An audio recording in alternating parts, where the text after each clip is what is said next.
music.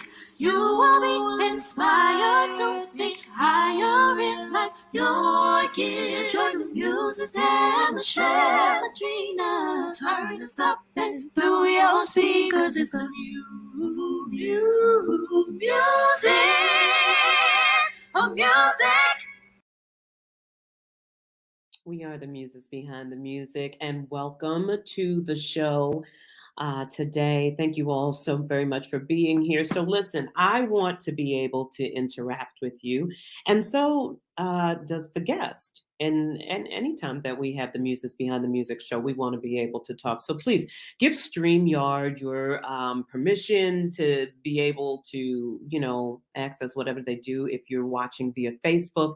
All of my YouTube followers, subscribers, and those who are watching, go on, if you have not already, like and subscribe to the channel so that you can be up to date on when we are getting ready to do our broadcast. And feel free, make your comments in the comment box. I have a very, very special guest today, who is an acclaimed international jazz vocalist. First and foremost, I got to say that she is a member of the best Divine Nine, which would be Delta Sigma Theta Incorporated. Hello, over there. And so not only as a member, but also as a singer and an educator and a songwriter, and has her own nonprofit organization called PMPM. She's going to talk a little bit about that today as well. This sister, Lori Williams, has been, just a transforming force in the jazz world. Jazz music has, taken such a turn where I don't think that America is really appreciating it. And I certainly know that we're not really having as much appreciation for our cultural music inside the Black community like we did in the 40s and the 50s and the 60s. And now in Europe, it is a big thing. And unfortunately, we have to have our jazz musicians go across the seas to make such a career and a stance, and then come back over here to get the recognition that they already deserve. So I want to make sure that we are supporting this music that is the foundation of the Black community, the African American community, in such a rich and vital art form. And what Lori is doing to transform this stage. She was working with me as an educator in DC public schools. And then one day she says, I'm up and out of here. And before you knew it, the up and out of here was just, like lighting a fire. The spark hit and she was going, and just has had an annual international tour. She's been to Austria and Germany and Slovakia and Russia and all over the United States. She is a private vocal coach. She's won a plethora of awards, including the 2007 Superintendent's Arts Teacher of the Year Award. She's performed, listen, the list of people she's performed with, I really can't sit here and name everybody, but I have to name a few people. Eric Benet, the Blackbirds, Yolanda Adams, Peeble Bryson, Chuck Brown, get that go down. Jerry Butler, Jonathan Butler, Terry Lynn Carrington, Will Downing, Savion Glover, Chelsea Green, Walter Hawkins, Alan Johnson, Benny King. So we have an array of musicians and an array of genres that she's been featured in, from gospel to jazz to the blues to pop. You name it, she has been present. Julia Nixon, Phil Perry. Come on, you all. As well as being a mom and having a brand new single that came out. It was recently released, called Too Late, It's My Time. And before she comes on, what I really want to do, I want you all to just check out a little bit of this. If you haven't had the opportunity already, please make sure that you go onto YouTube and you check out Lori Williams, Too Late, It's My Time. This is the official music video, but I'm going to share just a little bit with you. Check it out.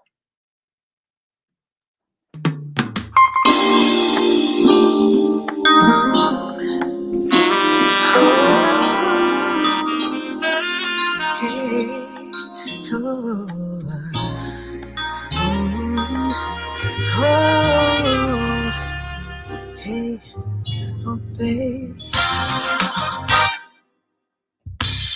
I realize I'm enough for me now.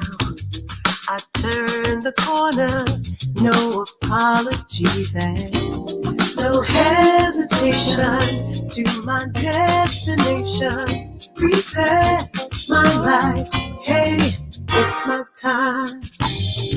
I've forgiven you for my holiday. No more sad songs, I can see the day break. Morning meditation, thoughtful relaxation. Trust the healing, learn to love again, love again. Babe, I know you've done it before. It's always easy, leave and close the door.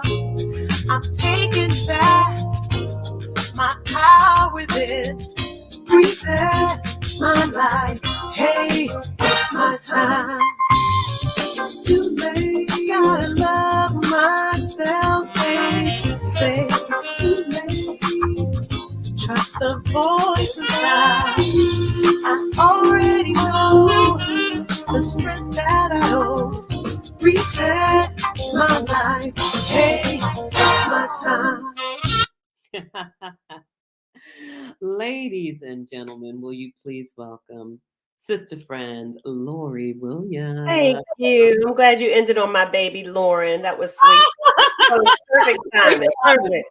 Great timing. Yay. Hey, thank you for having me. How you doing? I'm good. I'm blessed. And I'm just grateful. I'm grateful to be called. I'm grateful to be here. Every opportunity is like, thank you, Lord. Absolutely. Absolutely. Listen, I love the video. Thank you. And I want to know where the whole vision came. You know, I was thinking about what's the best way to say this in an authentic way. And that's my word I might be saying a bunch of times is authenticity. Yes. We all go through things in life. And I wanted us to really affirm that it was our time, you know, that especially with the pandemic, you know, whatever we're going through in life, yes, you can make it. And when I'm saying too late, it's not like it's too late to do something. It's just like, it's too late for that, later for that.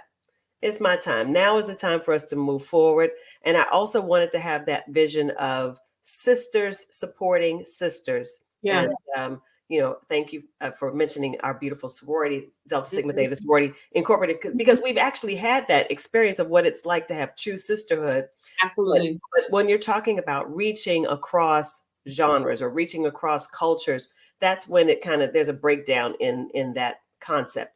And this video shows people from all walks, all backgrounds, and they all have stories to tell. And that concept of it's my time means something different to each one of them. And I'm so grateful to know a little bit about their stories and why it's so important.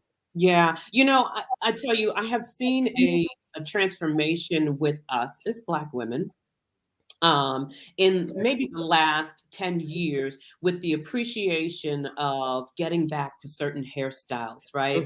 But I'm still waiting for the appreciation of one another. And I'm feeling like we're going into that. That's why this video, as soon as I started seeing it, I was like, all right, I see familiar faces and unfamiliar faces, but I love the representation of, my thought was the support. That's what I immediately got from it when I first saw it. And I think that that's so vital. Like, we need to be able to pull the strength from one another, to be able to lean, to be able to rely, and to call on one another. And you're right, we all have stories, walks of life. I love your story so much. I love when we used to work together in DC public schools. And one day you just decided, or I'm assuming one day you just. Girl, 25 years I gave to our wonderful DC public schools. And I walked in, I'll tell you the story. I walked into the classroom and it was a general music classroom. And these are students who, for the most part, do not really care, or I'm going to say it, didn't really appreciate. I had just come from a tour. I was on a high. I had my lesson plan on the board. I was ready to just give something a pour because I'd been in Europe and I want to give.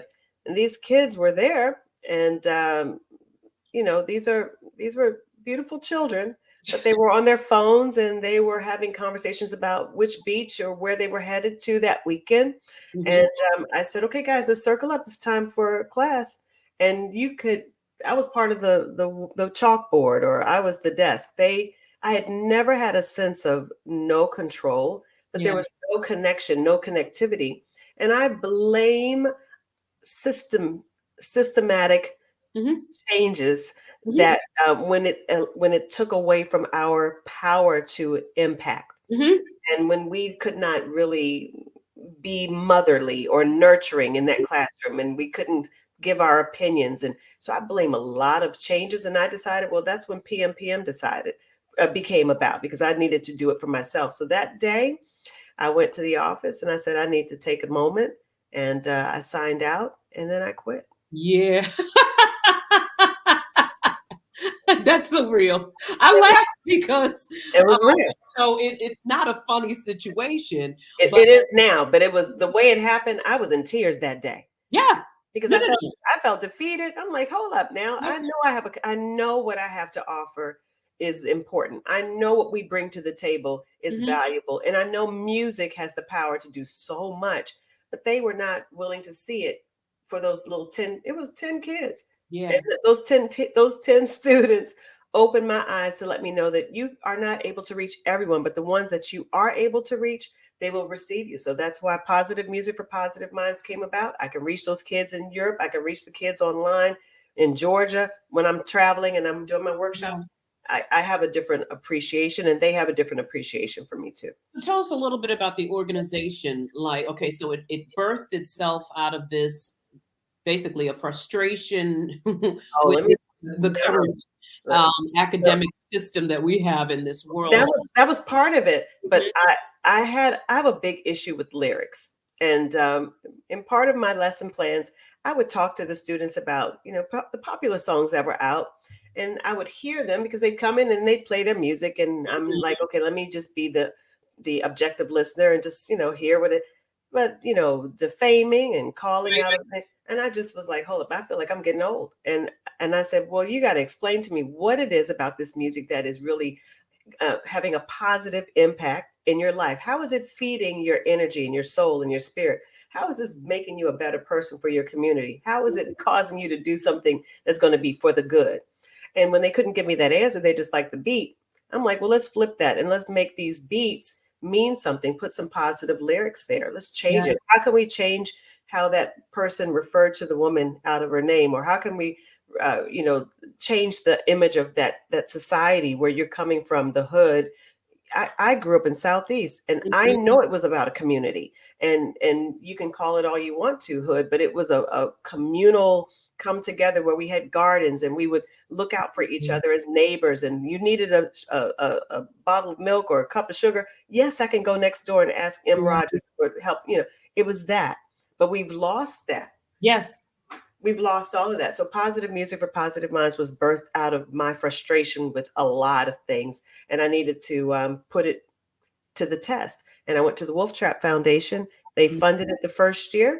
Love it. And then from there, I said, I think I can do this on my own. And I've been doing it, thank God, since I started. Wow. So you're obviously 501c3 with this, and you have a board and all of that. How is it that people can, become a part of, PMPM? What do they need to do? How about young people? Oh, well, we had, before the pandemic hit, we were doing workshops and summer workshops. Okay.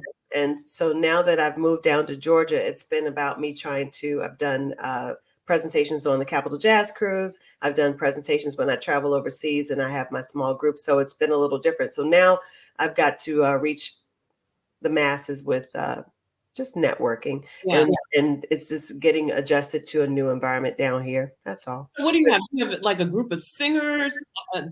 It's more than singing. This particular organization. I bring in docents. It would be someone like you coming in and working with students about singing or directing or songwriting. And I have people like dancers who come in and do choreography, and and it's all to the end goal of doing a show that the students run themselves. Yes. And then at the end, we have a Q&A with panels of artists who come in and discuss how their particular art form impacts and what they want to do to give back. And the students challenge them and ask them how they can and question some of their material. I love that. I love it so much. I'm a lyricist myself, right? I'm big on that too. And Lord knows I've had the funny conversations with the kids at school about what they're listening to and the same thing. And I'm also one who tries to educate these young people on being an artist. I believe that we all have this responsibility to give back into our community. Absolutely. Somehow, some way. And this particular program that you're doing, that's exactly the heartbeat of what we need to be able to do, to be able to. It doesn't take the place of our art program or, writing programs. It's a supplemental program. And so it can be after school. It could be in churches. It's a way in which, and of course, my private teaching goes into this as well. So I do my private voice as well. Yeah. Are you just specifically gearing yourself when you do private teaching for jazz vocalists? Not at all. And interestingly enough, I have students as young as 5 to my seniors. So I'm teaching, of course, with Positive Music for Positive Minds. I have jazz elements involved there. But when I'm teaching privately, most of my students love pop or, the alternative music. So I'm working with across genres. Yeah, I love that. That's so important. That's so important because, we have a lot of teachers who are afraid of being able to teach outside of the traditional norms of the classical idiom. And so it's good. Y'all listen. So if you need a teacher, you got one right here. You're doing it online. If that's one thing that the pandemic has given to us, the opportunity to teach on. I have students in Europe. I have students all across the United States. So I'm really, really grateful for that. Oh, I love it. How are you balancing? How are you finding the time? Like, Lori, for real, like your schedule is crazy. Yeah. Okay. And I know you can throw it back and say it to me. Yours too. Right. Your mom, a mom too, your mom, and you're a writer and you're a performer. And how do you really find the time to, one, balance all of the responsibilities and then provide for yourself refreshment, renewal? Well, I take my days. Like, for example, Mondays, I try not to do too much. And then on Fridays, it's either a travel day or a gig day. So Sundays, I'm trying to devote to church and get back into church because I was really involved at a church in the Maryland area. At one point, I was a choir director, but having moved, I'm not as engaged. And so I attend Zion Church Anywhere, which is a beautiful, it's that format where I can be able to be online and get my spiritual nourishment as well. But when it comes to balancing the music, if I'm not working on a Monday, I'm writing or I'm resting. And I think that rest is so important. And on Friday, last Friday, I was helping parents serve my son's marching band after school. So, I try to make sure I find the time to be able to give back and then also perform, because I was just in DC recently at City Winery, and I'm prepping, hoping that this hurricane does not knock it out the box, but Middle C Jazz and then the jazz residency. So I've got to just balance, and I do not have it all together. There are times I have my schedule, my Excel document, my notebook, my calendar. And so you got to just make sure it all works together. And I'm grateful for my daughter who just turned 30. She's very supportive of her little brother who's 15 don't judge me. But so, so I have, I'm starting all over again. So I'm grateful for that support because my parents are gone on. So Yeah. I don't have that kind of support, but my daughter's been a big help. That is just awesome. Wait, is she artistically inclined? Girl, you got to check her out. lavahigh.me, LAVAHI.me. That's lavahigh.me is her website. She's got videos on YouTube and she performs a lot in the Georgia area. Love it. Mhm. So, Lori, where are you going for the inspiration? Because writing in itself, too, most of the stuff that you are recording, are you doing the writing of your pieces? You have others who are writing for you. Where are you getting the inspiration to do it? I try to do most of the writing myself as far as lyrical content, because that way I'm able to really express it. And when you're able to tell a story, whether it's from your perspective or from what you've experienced or from somebody else, if you know those lyrics and live them and can, express them, the audience can really feel the authenticity and know that it's coming from a place of truth. Yeah, I am introducing a concept of gospel music to a setting that isn't accustomed to it. And the one thing that I shared with everybody in this setting is that you have to listen to it. You have to allow it to minister to the soul of who you are. Like, it's the lyrics in itself. It's not something that you can just like jump up and read and just think that you have it. No, there's a lived experience. Absolutely. And if they can't live the experience, is what I tell my students, you've got to have the examples of who lived it. Look at them and analyze their lives, or look at the experiences. How, if you're talking about, a spiritual, then what was that experience, happening? And we can attest because of ancestry, or we can attest because of family, or, or connectivity. But if they are distant from it, they've got to buy into connecting to our story, just like we buy into connecting with a classical story, or we buy into connecting with a blues story or a country story. So, it's the same thing. Absolutely, and absolutely important.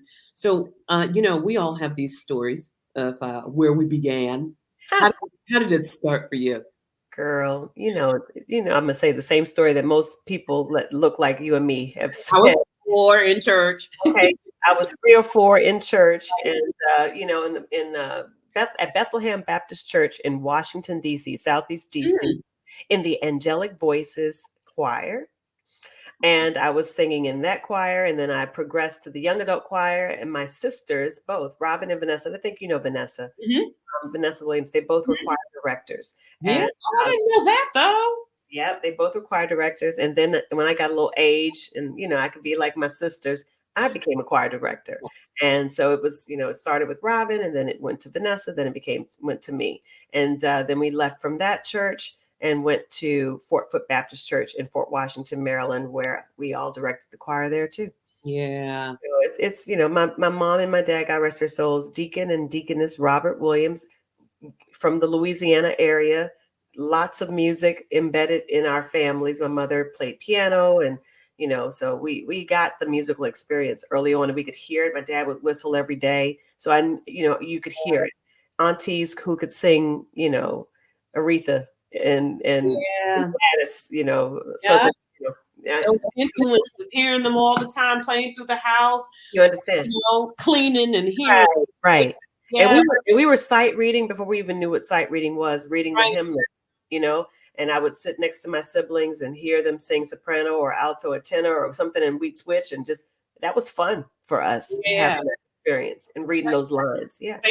Same thing in growing up. We had a good time in doing that. Or I don't know, maybe my siblings might not think so, but I thought we had a great time. I thought so too, right? So I mean, there's a 6 and 7 year difference between me and my sister. So I think our experiences may have been a little different. However, I think that we all had some similarities in the upbringing. And then when I left there, I went to Oxon Hill, and I was in a group called Malika. And some of the artists who were in this contemporary, it was like Fame, but we You know, I wanted to go to Duke Ellington, but my mother was like, "No, you're going to go to Oxon Hill." And so Uh-huh.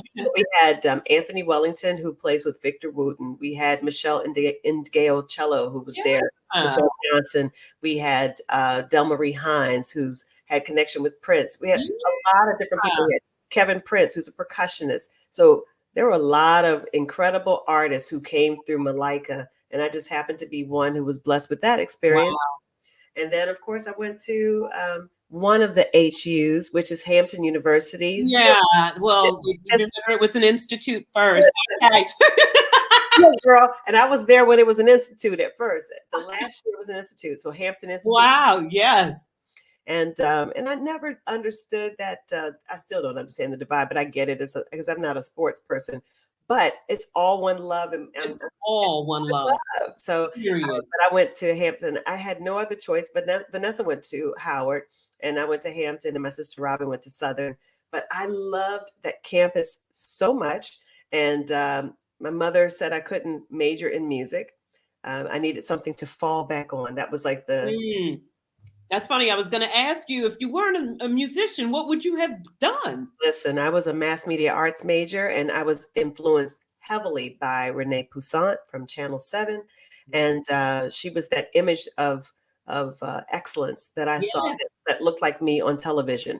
And so I was really influenced by her, and I was a media major, but I went to every class I could to probably get a degree in music while I was there. And I studied with a lot of the jazz studies department, and I studied in the recording engineering department. And I remember freshman year auditioning for the talent show, and that's when the bug really hit for campus. And so I was singing for coronations and events above people already in the program. So I found myself immersed in the program, and I would go to the music department and poke my head in and say, hey, and yeah, I was there. I was in it. Yeah. And of course, when I left Hampton, I took courses at Trinity and at the University of the District of Columbia with Alan Johnson. Yeah. So I was able to be this teacher. And this was not the career. Teaching was not the career.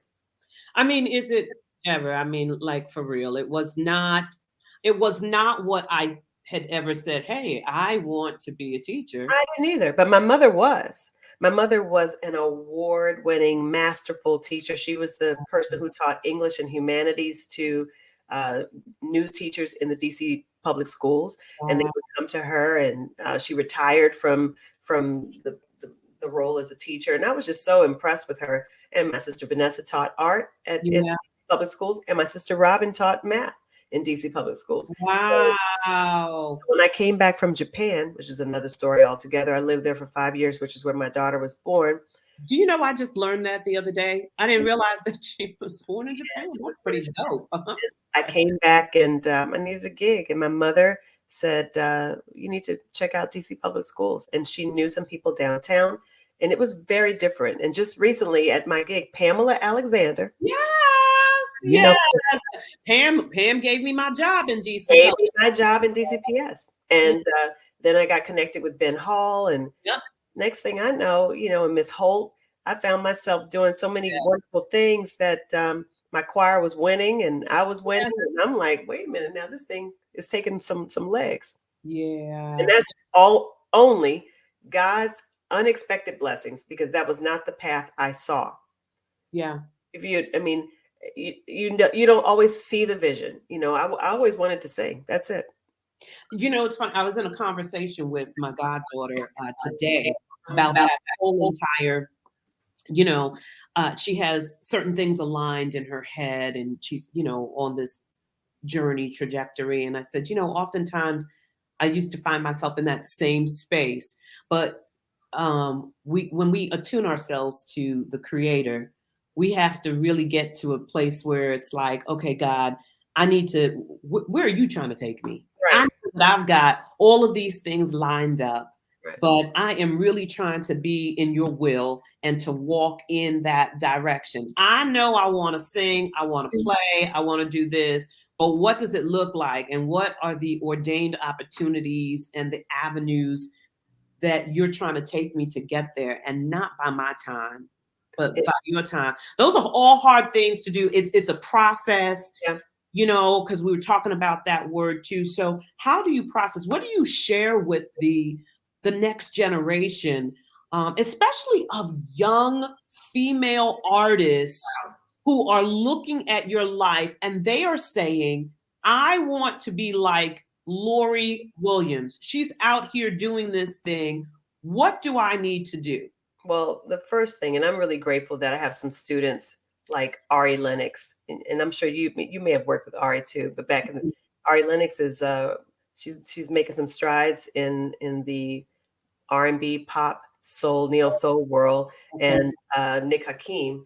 And I was just grateful that they were in my space. And I always say to them that they have to love what they're doing. If you don't love your voice, how do you expect somebody else to love it? Yep. So the first thing is really, and I don't like cookie cutter singers. So I like it when someone actually has their originality. Who do you sound like? No, I want you to sound like yourself and find your voice. So that's what I'm all of that mindset. When it's an individuality thing, find your voice. If it's a choral thing, yes, we have to harmonize and blend and all those wonderful buzzwords that we say when we're talking with the choir. Mm-hmm. So individually, I want them to be able to say, this is uniquely who I am. This is my gift. This is what I bring to the table. And I was always blessed from teaching from Thompson Elementary School to working through Best Friends Foundation to working at Wilson, which I don't even know the name of the new Wilson. I haven't figured that out yet. They changed their name. I don't know.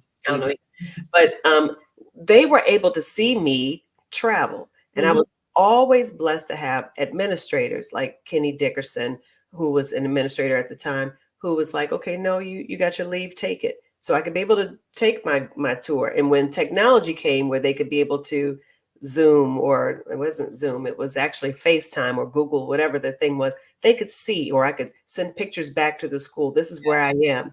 And I could connect with them, Facebook or, email. And I like them traveling and seeing the world with me. So that was a beautiful thing. And I wanted them to be able to know that it was beyond Northwest DC. The world is huge. Yeah. Go to London, go to Austria, go to Louisiana, go to New York, go to California, see the world and experience it and realize that they are not the only ones who are able to do what they do. This world is full of singers. Yes. Full of singers who can sing circles around me. Absolutely right. But I'm grateful for when the time happens for me to be called, that I'm called. And so I always say there's plenty good room, plenty good room in my Father's kingdom. Choose your seat and sit down. Sit down somewhere. You know what I mean? So, and find it. And so I had to find my voice. I'm still finding my voice. Yeah. They've got to find their voice. And so that's the biggest thing. That was my message from day one. Find your voice. I had it on their choir shirts every year. Find your voice. Find your voice. Because if you don't, I don't want to be, oh, you sound like this person. Yeah, but that person made it on their own. Yeah. I need to make it on my own, Period. Yeah. Period. What do you think the influences of this social media world does to these young people who are so tempted at, being the next internet sensation, or, there's just so much crap. Well, I'm on every form of social media probably there is. I'm on TikTok. I'm on TikTok. I'm on WhatsApp. We got TikTok. TikTok. I'm on Facebook, Instagram, LinkedIn, blah blah blah, Snapchat. I'm on it all because I know that that's what we have to do. We've got to be able to sell ourselves and sell our product. Yeah. But when we start to compare, that's when we get into trouble because I don't have enough hours in the day to put up and be at the level of other people and try to say, oh, I want to be like this particular artist because they have this out and they have so many views. And when you start doing that, you're losing sight of the purpose of the music. Why am I actually putting this music out? Who am I reaching? If it's 2 people in an audience versus if it's 20,000, I still have to sing that song. I still have to reach that person. And it's for whomever will let them come kind of vibe that I have to make sure that they know the same thing. Yeah. And we would have when I was teaching, we would have mini concerts in my classroom because I wanted them to know that in that space, if you can't sing it for me and these peers, there's no way you can get out there and share it with the That's world. it. That's And they had to be able to really sell it. Right at the onset, they had to sell it, and there were tears and there were, you didn't like what I did. No, did you like it? And mediocrity there's no place in the business for mediocrity because we are all striving for perfection. I have to make it better. I've got to go to the next level. Whatever that next level is, I got to push. And I don't know it all. I'm still learning. I learn from them and they learn from me. Yeah, part of the not being mediocre is also in this level of professionalism. I tell people all the time, I have run across some dynamic musicians, and I'm in a position where, I hire on a lot of different people, but you can be dynamic all day and you can be the most trifling of people when it comes to being on time, responding back to something, not knowing your music. And I promise you, I won't hire you. But it's interesting because we're women in the business. So as women in the business, I have had to push a little harder. And I think I'm grateful. I'm going to say it. I'm just grateful that I grew up in Southeast DC because I have a little bit of an edge, and somebody might call her Tori. But Tori definitely comes out when I need her to come out because I need to be able to say what I need to say. And I think I always say words are powerful. Speak wisely. Yes. I want to be heard. I want to be seen just like the next person, but respect is important. And Absolutely. You have to respect the time, you have to respect the shedding, you have to respect the energy, you have to respect the position. Yeah. And there we are. I just get so tired of apologizing. Oh, we don't apologize. No, we don't have to apologize. You know what I'm saying? Because men don't have to apologize. Sorry, y'all. That's just the reality of it. If men come and they say something, people perceive that as, oh, okay, this is a strong man. They know what they're doing. Women, when we come and we come with the same level of assertiveness, not aggressiveness, assertiveness, we're still judged on that. It doesn't matter how it comes across, but and when I say apologize, I mean I'm not saying I'm sorry, but I know that's expected. People want to, because they give me the looks. Right, but I'm gonna say what you said. You're in the position to hire, so I'm grateful that I'm in a position to hire, and I choose to have people in my circle whom I trust and who love and trust Lori. Yeah. And if that's not the case, then there are so many musicians out there. And I can love you from afar. Amen. Oh, amen. Amen. And I have learned how to do that, not only in the musical life. It's not cockiness. I think it's just, we are, like I said, I'm 50, 55, I'll be 56. Yeah. It's where we are. It is. And that was part of the conversation this morning too. Talking to my goddaughter, just saying, where I am in this life today, I no longer have the level of tolerance or patience to be going through. We arrived to that. Yeah. Yes. Right. It was the process. Yeah. It was the process. Talk about process. You and I talked very briefly for a moment about the whole pandemic, right? And there are definitely things that I ask everybody this because for me, I felt this level of refreshment. I really hated the fact that we were in this, global warfare. But it gave me so much time to get so many different things together in self and with family and the extensions of even in the career, how I was going to work better and learn how to give myself rest. And there are things that I was doing pre-pandemic that I will never do again post. Right. What is something that you learned ever so greatly in that moment of hopefully respite that you had? I got a tattoo recently and it says, I am enough. Okay, that hit me. Okay, Yeah. sorry. So I learned that during the pandemic, and it wasn't because I'm enough without God, because without God we're nothing. Yeah. But I had to say for myself, I needed to believe more in myself and trust more in the process. I needed to be more transparent sometimes. Mm. Technology was a major faux pas of mine in the beginning. I learned to ask questions, um, and I learned to try new things. And I transitioned to a new position and a new location, and I reinvented a little bit of who I was during the pandemic. So um, it was a lot of learning for me, rediscovery, reinventing, and learning to love who I am through the whole thing. And just, you know, Yeah. it's my time. Yeah, it's my it's my you know what? I promise that as we all go and we listen and look at the video that whether female male that we will walk away with something very very different from the lyrics of that it yes, it is my time. I'm gonna Mhm, reclaim it like mhm. what sister out in California come on who said I'm reclaiming my time. Yes. Okay. Hello. You know who I'm talking about. Yeah. This Oh my God. Come on now. We know who woman, Maxine Waters. Maxine Waters. What? Yes. I just couldn't get it together. But yeah, Maxine? Auntie Maxine. Auntie Maxine. Yeah. Reclaiming the time. You know, Lori, you've chosen this area of music that I just find that we just don't respect.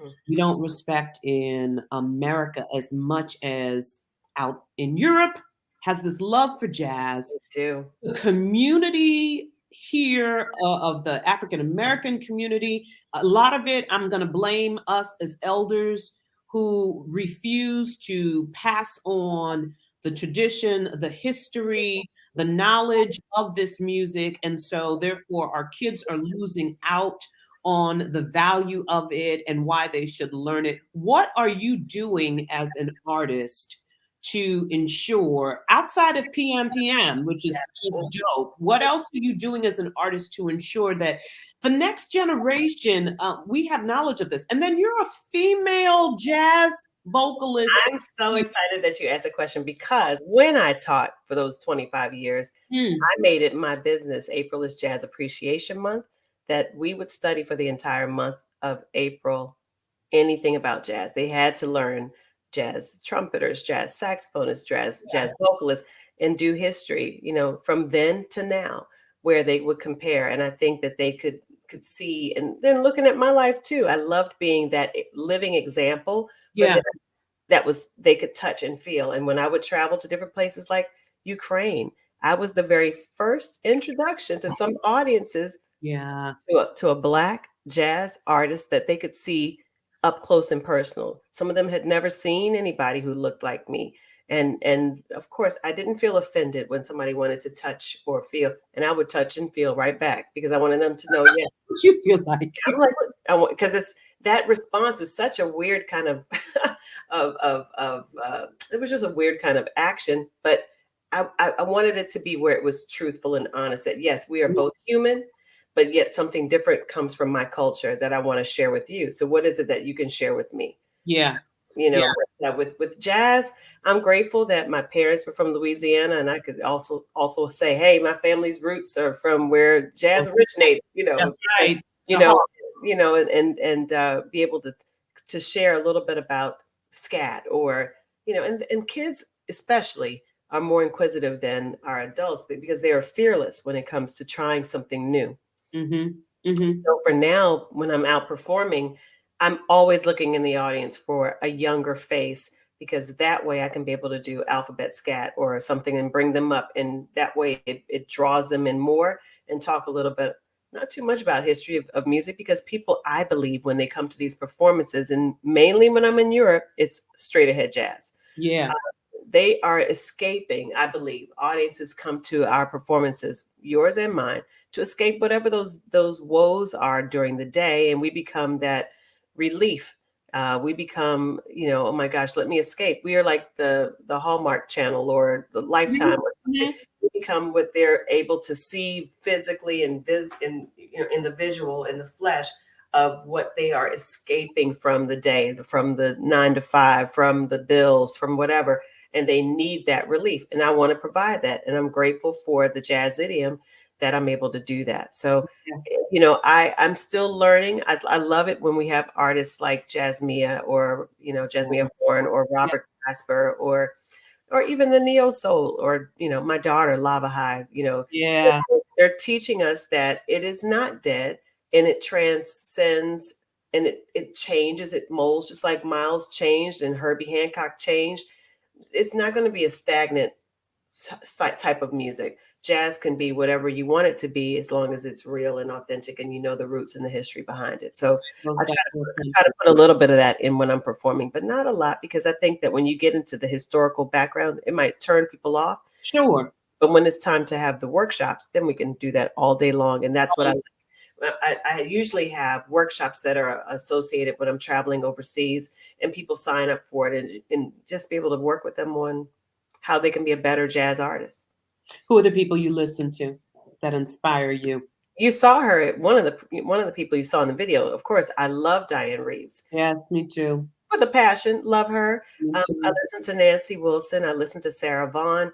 I listen to Bobby. Nancy Wilson to me. I've always said that about you from day one, though. I used to tell Antonio, yep, Glory is so it's just this Nancy Wilson energy. I love that vibe, and I mean, I listen to Anita Baker, Whitney, the old Whitney Houston, So I mean, there are a lot of artists who I like. Basha. I mean, there are a lot of people who I listen to just because some Sade, just because I want to hear stylistically different approaches, and I try to incorporate that when I'm singing. How about these, like the young ones who are coming up? They haven't really made it on the scene as yet, but the ones that you hear. Samara Joy has made it on the scene. So that sister right there, good Muga. She blesses me. Okay. So Samara is an old soul, and so you can hear it as soon as she opens her mouth. Like, what where you been? What you been living? Yeah, I believe that though. I believe that there are some people, the ancestors have just poured, right? Absolutely, absolutely, and I pray that she understands the depth of that. That's a gift, and it's just so rich, and she's just so sweet, bubbly, Absolutely. I got a chance to hear her when she came to Collinwall down in Atlanta. And after the show, just sat down, swinging her legs, just talking, I'm like, look at this little thing right here. It's little 20-something-year-old. Humble, honest, and real and authentic. That authenticity is just real, and she surrounded herself with people who could support her. Absolutely. Absolutely. I tell you, the first time I heard her there was a video somebody had sent me of her. I really did begin praying for her because I thought the awesomeness of what she has, there will be a lot of people who will want to come in and, we know how that is. They will try to break down, tear down, all for their benefit, right, and not understanding and seeing and really wanting to be a part of building this young lady's beautiful career that's ahead of her. So I was just like, Lord, give her all of the right people to be around. I feel that same way when I hear Christy. Yeah, most definitely. And I mean, I've loved Christy since I got introduced to her when she was at Howard. Yep. Christy DeShield. Beautiful voice, man. Yep. I mean, that gift is unique. It's different. It reminds me of Layla Hathaway a lot of times when I hear some of the nuances she does with her voice. Yeah. But that entire DeShield family is just ridiculous. Aren't they crazy ridiculous? It reminds me of people in the Seventh-day Adventist church. I always say God done gave them an extra dose of the Holy Ghost. Right. Right.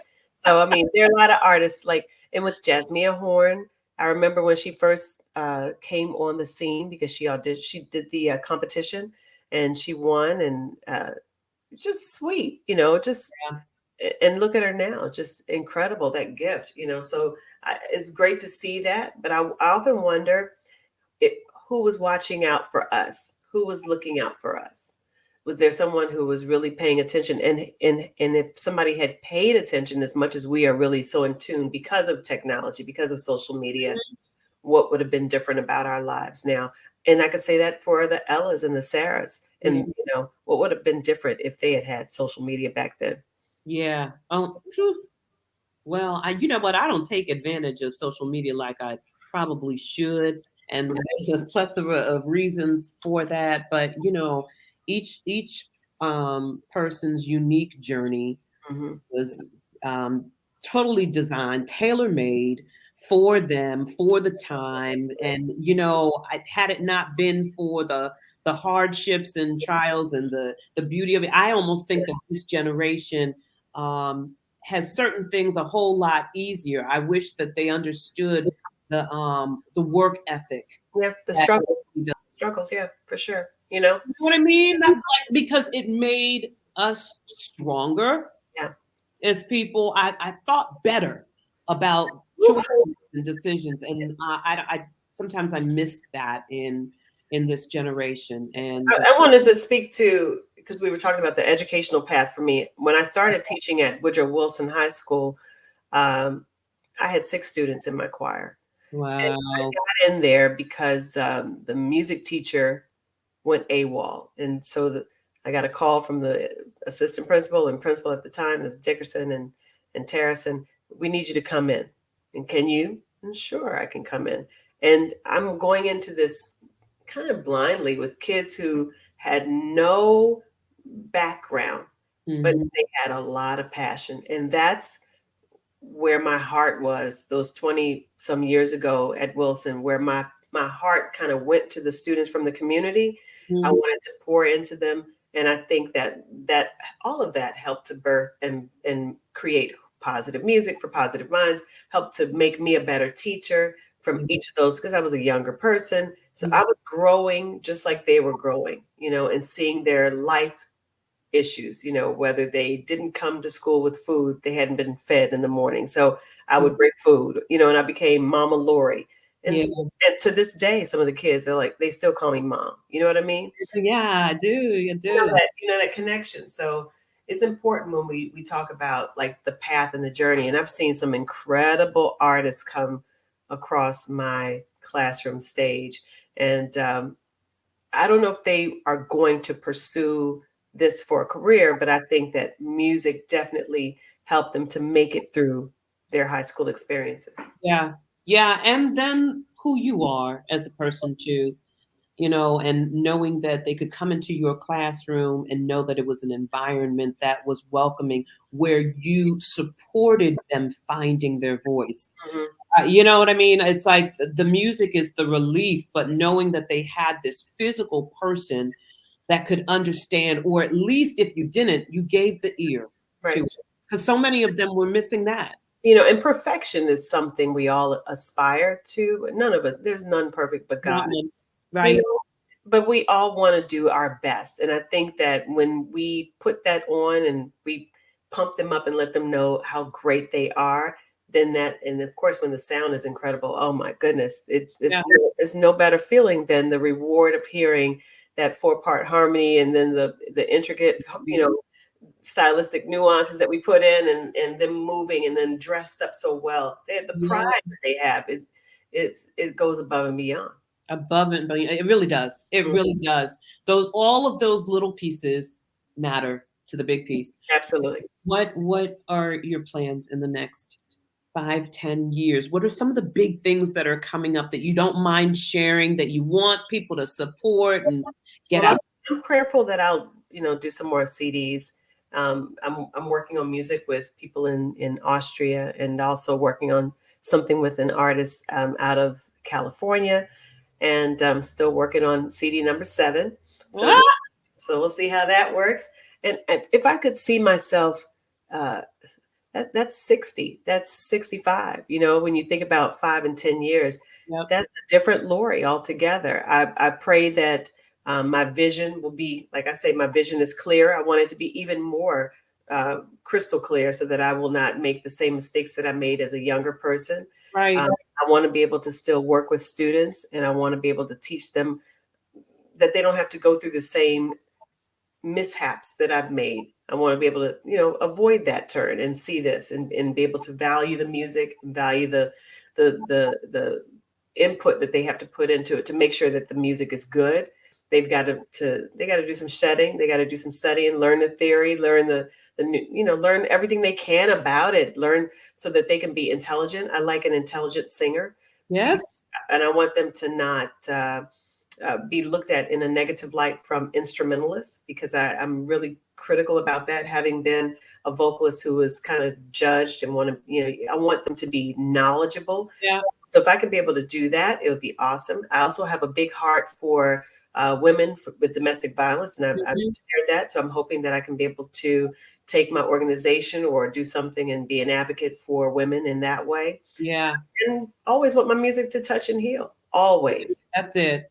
It is touching and healing so many people. When I was looking at your video, and you just put it up a couple months ago, and there were thousands of viewers, and I thought, this is so dope.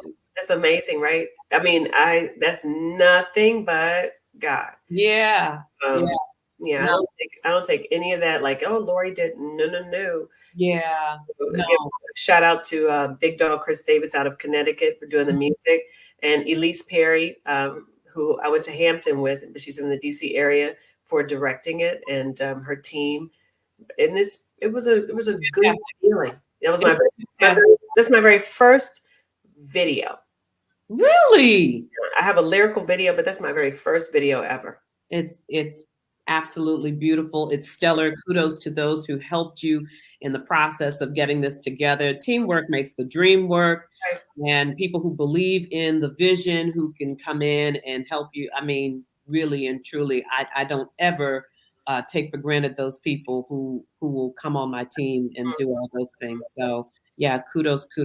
Lori, I love you, sis. I love you too. I'm like, I've been running my mouth.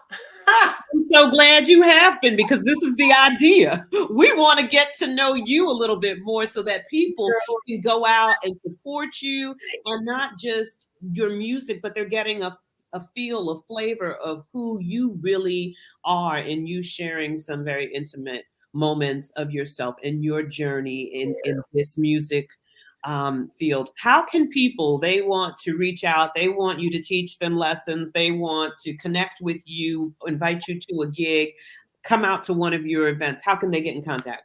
LoriJazz.com. Is it right this way? That is, it's right there, y'all. I don't know if y'all been missing it all night long, but it's right there. LoriJazz.com, and they can find me there and get my music, my schedule, my bio, everything is right there. And like I said, I'm on all forms of social media. Find me. I don't do a lot of following back on Facebook, but I do a lot of following back on Instagram and Twitter. So come on and follow me. Oh, okay. Well, because you know that the IG thing, that's the whole new thing. I'm trying to get my life together. I love that. it's coming slowly. Well, I thank you. I thank you so much for your time. I'm looking forward to when you are next into the DMV.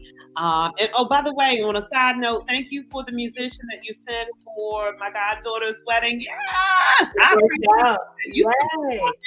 When I don't live in an area, someone else who lives there, that's how you do. I'm glad it worked out. Yeah, it was wonderful. Thank you so very much.